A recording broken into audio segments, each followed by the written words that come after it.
Posibleng lumobo na sa hanggang 27 billion pesos ang gastusin para sa new Senate building.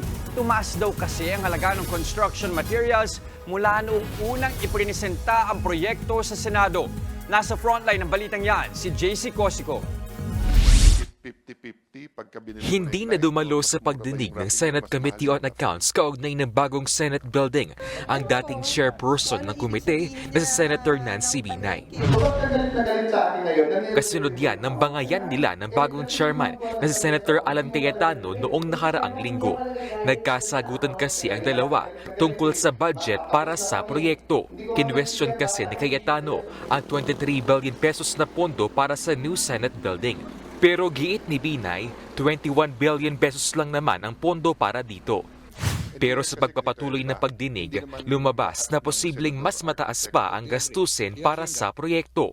Aabutin po ng 25 to 27 including the cost of land plus yung inflationary cost na po kasama po. So we're now talking of a figure higher than the previously disagreed upon figure of between 21 to 23, and now we're settling, we have settled down to the figure of 25 to 27. Based dun sa kung inflationary cost po na 20-25%, no? Plus yung other value ng land, aabutin po ng based on the estimate po ng 25.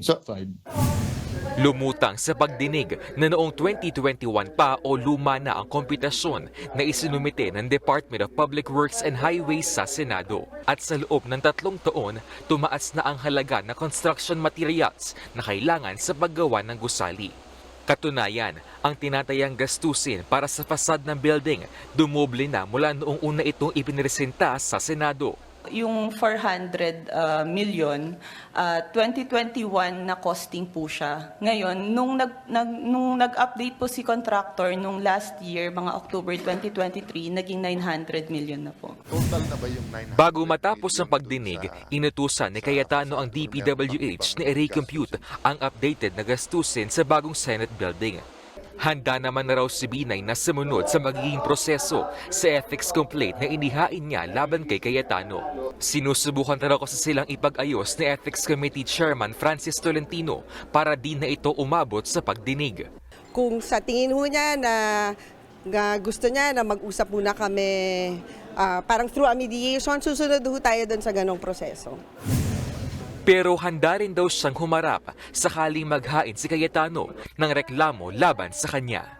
Nagbabalita mula sa Frontline, JC Cosico, News 5. Mga kapatid, Jess De Los Santos po, huwag magpahuli sa mga umaaksyong balita at napapanahong issue sa bansa. Para sa mas malawak na balitaan, mag-subscribe at mag-follow sa social media pages ng News 5.